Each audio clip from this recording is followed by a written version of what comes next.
Halo guys, balik lagi bersama Bang Theo di sini. Kali ini Bang Theo akan melanjutkan cerita Against the Sky Supreme. Buat kalian yang penasaran, langsung saja ya simak video kali ini. Seorang penatua pemurnian jiwa tingkat ke-6. Aku pasti akan mencari tahu siapa kamu dan kemudian membunuhmu. Detak jantung yang lemah bergema di jantung Tanyun. Tanyun tidak menyangka bahwa musuhnya akan secara terang-terangan menuju ke pagoda dan menyerang dirinya. Untungnya saya tidak mati. Segera mata Tanyun sangat menjadi basah dan air mata berkedip di matanya. Karena tadi malam dia mendengar tangisan Shen Qingfeng dan murid-murid tukang.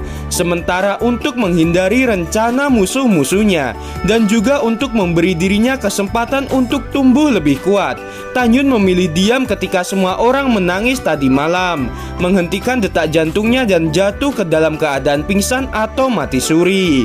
Pada saat yang sama, dia tidak ragu untuk melakukan teknik rahasia, menahan rasa sakit merobek jiwa dan memotong seutas jiwa yang terkandung dalam token identitas.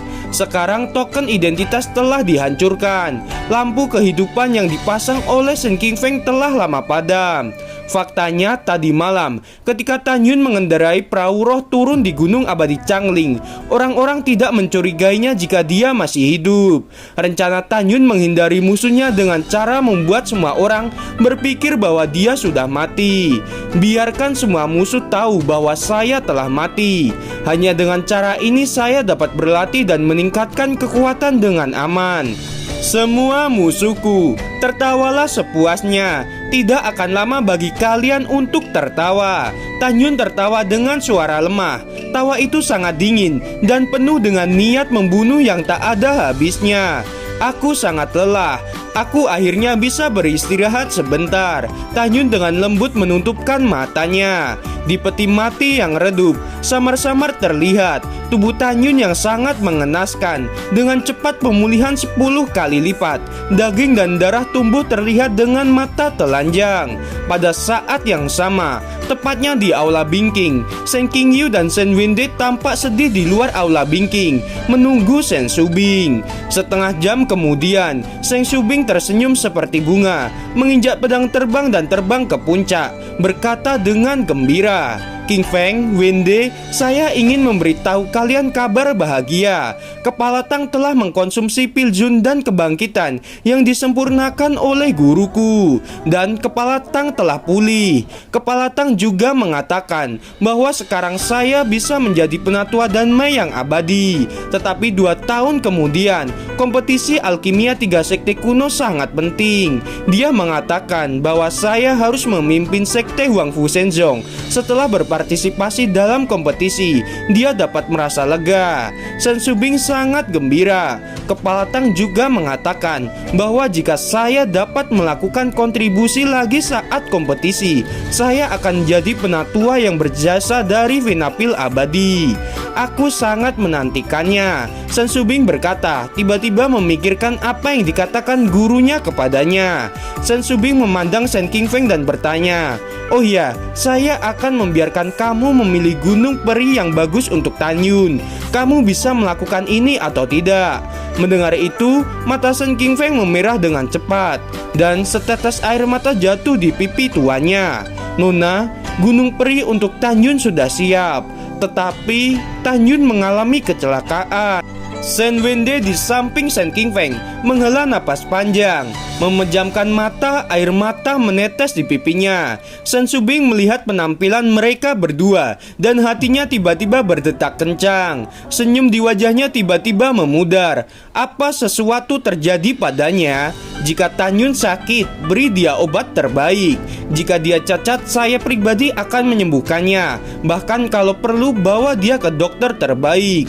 "Nona," Shen Wende gemetar. "Tanyun meninggal. Dia terbunuh pagi ini. Apa katamu?" Shen Shubing tiba-tiba mengepalkan tangannya.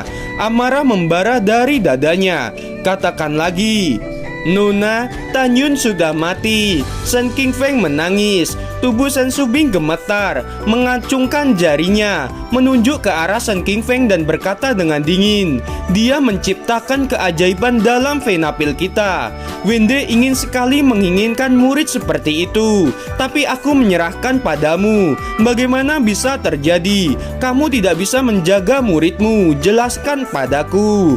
Sen King Feng berlutut di tanah sambil menangis. "Nona, ini semua salah orang tua ini. Mengetahui ada banyak orang yang ingin membunuhnya. Orang tua ini tidak melindunginya secara diam-diam. Tolong hukum saya." Sen Wende juga berlutut. "Nona, King Feng juga sedih atas kematian Tan Yun. Tolong berhenti menyalahkannya." Sen Subing tiba-tiba tersenyum sangat sedih. "Dan Mai kami benar-benar sebuah lelucon. Sejak leluhur mendirikan sekte selama 50.000 tahun, sekte dalam akhirnya menemukan seorang murid seperti Tan Yun, tetapi dia meninggal. Apa ini bukan lelucon?" Sen Subing menarik napas dalam-dalam. "Katakan bagaimana dia mati?" Sen Wende berkata dengan jujur, "Nona, orang tua ini telah menyelidiki semalam. Kemarin Tan Yun berada di bidang seni bela diri di Pagoda Ruang dan Waktu kelas menengah nomor 678. Pada akhirnya seseorang benar-benar memasuki pagoda untuk membunuh Tan Yun. Orang ini sangat kuat sehingga dia menghancurkan Pagoda Ruang dan Waktu kelas menengah. Tan Yun seharusnya terpengaruh ketika pagoda itu meledak. Dia terluka parah ketika melarikan diri dan kembali ke Gunung Changling. Orang yang membunuh Tan Yun setidaknya kekuatannya tingkat keempat dari alam pemurnian jiwa. Bawahan menyimpulkan bahwa itu bukan pekerjaan penatua atau diaken tertentu dari Venapil kita, atau Qiu Yongming penegak hukum dari pintu dalam, atau penatua kedua dari divisi jiwa binatang dan kepala jiwa suci. Selain itu, bidang seni bela diri raksasa hampir hancur di penghujung hari, dan sekarang seluruh murid Danmai menjadi panik. Tidak bisa menemukan pembunuh Tan Yun adalah rasa malu terbesar divisi saya. Mendengar ini, kemarahan Sen Subing bisa dibayangkan. Murid divisi saya sebenarnya dikejar dan dibunuh di Pagoda Ruang dan Waktu. Kalian harus tahu bahwa lapangan seni bela diri raksasa terletak di bagian dalam Danmai dan selalu disebut sebagai tempat teraman bagi murid Danmai. Memalukan, ini adalah aib terbesarku. Tubuh Sen Subing bergetar dan nyala api menyala di matanya yang indah. Jika si pembunuh tidak ditemukan selama sehari, Sen Subing tidak akan meninggalkan pintu dalam selama sehari. Tangan giok Sen Subing tiba-tiba terdorong ke langit. Ketika kekuatan spiritual membumbung ke langit, tiba-tiba udara muncul sebuah lonceng. Lonceng itu mengeluarkan suara yang sangat keras. Segera 9 lonceng terdengar seperti gelombang besar tak terlihat 9 kali lipat, membanjiri arena sekitar 80.000 mil Venapil. Pada saat ini, di Pegunungan Peri seorang murid terkenal menjadi sangat terkejut dan terbang menuju lapangan seni bela diri raksasa. Semua orang tahu bahwa dering 9 lonceng berarti bahwa kepala divisi memanggil semua penatua dan murid Venapil di bidang seni bela diri. Selain itu, hanya ketika Venapil dalam bahaya, lonceng itu akan berbunyi. Tidak peduli apakah itu murid atau penatua yang sedang sibuk, mereka harus pergi ke sana. 9 suara belum terdengar selama hampir 1000 tahun. Pada saat ini beberapa orang tahu bahwa itu mungkin terkait dengan Tan Yun, dan kebanyakan orang masih bingung. Pada saat yang sama, di rumah gua Pang Dausian, Pang Siyuan yang 6 tulang rusuknya telah patah dan kehilangan lengan kirinya kembali ke gua dan Luwu segera merawatnya. Pada saat ini tubuh seorang murid terbaring di dalam gua. Lengan kiri dan jari kelingking tangan kanannya tidak ada lagi. Namun setelah murid itu mati, Luwu memindahkan tangan kiri dan jari kelingkingnya kepada Pang Siyuan. Praktik kejam semacam ini dapat dikatakan sebagai hal yang tabu. Pang Siyuan juga berpikir untuk memotong kaki mayat itu lagi dan menghubungkannya dengan muridnya Sun Abe. Tetapi mengingat bahwa di arena seni bela diri raksasa, Tan Yun menghancurkan kaki Sun Abe di depan semua orang. Jika dia menghubungkan kaki Sun Abe dengan mayat pada saat ini, maka semua orang akan menjadi curiga. Pang Siyuan khawatir mengenai hal seperti itu. Jadi dia tidak akan mengambil kaki untuk Sun Abe. Saudara Lu, ketika kepala divisi mengetahui bahwa Tan Yun terluka dan bidang seni bela diri raksasa telah hancur, apakah kepala divisi akan memanggil semua orang? Pang Siyuan ketakutan. Pada saat ini, keduanya tidak mengetahui berita kematian Tan Yun. Ya, seharusnya karena ini. Wajah Luwu muram dan tidak senang. Saudara Pang, kenapa kamu bisa gagal membunuh Tan Yun? Ini telah membuat pelacur Sen Subing menjadi waspada. Luwu mengerutkan kening. Orang yang cerdas tahu bahwa itu adalah ranah pemurnian jiwa yang kuat yang menyebabkan kerusakan pada bidang seni bela diri raksasa. Mendengar itu, Pang Siyuan mengerutkan kening. Saudara Lu, saya tidak bisa pergi saat ini. Ketika seseorang melihat saya terluka, pasti saya akan dicurigai. Saat itu saya khawatir kamu juga akan terlibat. Luwu berkata dengan sungguh-sungguh, ayo pergi ke bidang seni bela diri. Jika Sen Subing bertanya tentangmu, aku akan menemukan cara untuk membantumu menghadapinya. Untuk berjaga-jaga, kamu bersembunyilah dahulu. Bagus, terima kasih saudara Lu. 5 jam kemudian, pada saat ini di arena seni bela diri yang hancur, lebih dari 60.000 murid tiba satu persatu dan berlutut di tanah, menatap puncak pagoda ruang dan waktu teratas, di mana Sen Subing berada. Di depan para murid, selain Pang Siyuan, 10 penatua dan 80 diaken lainnya berhenti dan berdiri, menatap Sen Subing dengan hormat. Napas berat menyelimuti hati semua orang, dan tempat seni bela diri menjadi sunyi dan menakutkan. Hanya suara siulan angin gunung yang terdengar. Sen Subing menatap banyak tetua di depan para murid dengan sangat dingin dan berkata, "Di mana tetua ketiga?" Luwu mengambil langkah. Kepala divisi tetua ketiga pergi ke gerbang abadi Danmai untuk mengunjungi putranya Pang Tong. Tetua ke-12 dan tetua ketiga terlambat ke sini. Sen Wende dengan dingin mendengus. Sen Wende curiga bahwa orang yang membunuh Tan Yun adalah Luwu atau Pang Siyuan, karena dia telah menyelidiki dengan Sen King Feng semalam, dan Tan Yun juga menghajar Sun Abe dan mempermalukan Pang Siyuan kemarin. Tentu saja Sen Wende juga memberitahu Sen Subing tentang hal ini. Sen Subing pertama kali mencurigai Luwu dan Pang Siyuan. Tetua ke-6, kepala ini belum berbicara. Kenapa kamu berbicara lebih dulu dariku?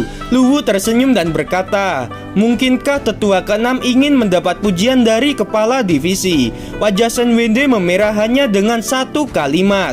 Kamu, begitu Sen Wende berbicara, dia dipotong oleh Sen Subing. Wende, jangan menyela. Baik kepala, Sen Wende dengan hormat berkata. Di depan semua orang, dia secara alami menjadi diam. Tetua ke-12, bagaimana kamu tahu bahwa tetua ketiga pergi ke gerbang abadi?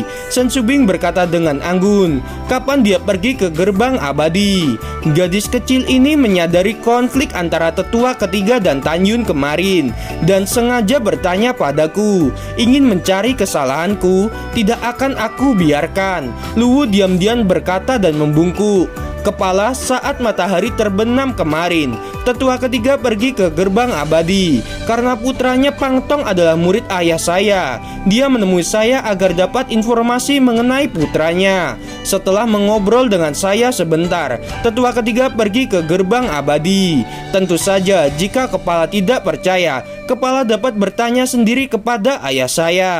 Mendengar hal ini, Sen Subing berkata dengan enteng, tidak perlu memastikannya. Kepala ini hanya bertanya, tetua ketiga kemana dia pergi? Karena dia telah pergi ke gerbang abadi, saya tidak akan menunggunya. Sen Subing tidak peduli apakah itu benar atau tidak. Meskipun Pang Siyuan tidak ada di sana, ayah Luwu tetap akan mengatakan bahwa Pang Siyuan berada di sana. Sen Subing menatap kerumunan dan mengucapkan beberapa kata pertama yang mengejutkan semua orang. Sen Subing berkata dengan niat membunuh. Tan Yun berlatih di pagoda ruang dan waktu kelas menengah nomor 678. Setelah diserang, dia melarikan diri ke Gunung Changling dan mati. Berita kematian Tan Yun membuat kegemparan. Apa, kakak Tan sudah mati? Bagaimana ini bisa terjadi? Kakak Tan adalah orang terkuat dalam daftar alkimia kita. Sayang sekali jika kakak Tan tidak mati. Dia pasti akan menjadi peringkat teratas di daftar Wolong di masa depan. Ketika para murid sedang berdiskusi, Luwu tercengang sejenak dan tiba-tiba menjadi senang. Dia mengetahui dari Pang Siyuan bahwa Tan Yun hampir tidak memiliki darah dan daging dalam pelariannya. Sekarang dia mendengar kematian Tan Yun. Jika tidak ada orang lain di sana, dia benar-benar ingin berteriak ke langit. Kepala bawahan masih tidak percaya bahwa murid jenius dan Mai kita baru saja mati. Penatua kedua Duchen menggelengkan kepalanya dan menghela napas yang panjang. Pada saat yang sama, dia juga merasa bahwa dia menyia-nyiakan Suang Qingyan yang diberikan kepada Tan Yun. Kepala, di mana tubuh Tan Yun dimakamkan. Murid ini ingin mengunjunginya. Luo Fan berkata dengan ekspresi sedih di antara orang banyak.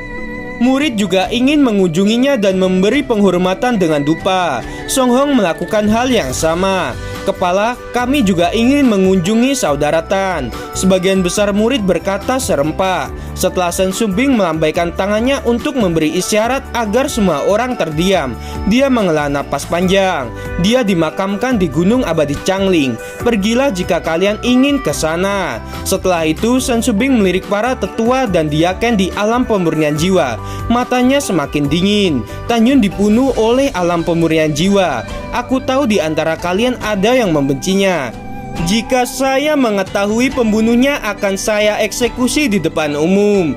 Tidak peduli siapa kamu, tidak peduli apa latar belakangmu, hanya ada satu kata, yaitu kematian. Aku berharap pembunuhnya bukan dari divisi kita. Orang yang telah membunuh murid yang dapat naik ke lantai 108 pagoda kelas atas adalah orang yang sangat berdosa. Setelah berbicara, Shen Subing menatap Shen Wende dan berkata, pemulihan bidang seni bela diri aku serahkan padamu. Hitung jumlah batu roh yang dibutuhkan. Setelah itu saya akan pergi ke istana keuangan untuk mendapatkannya. Bawahan mengerti. Ketika Shen Wende menjawab, Shen Subing yang kejam telah terbang menjauh dari bidang seni bela diri.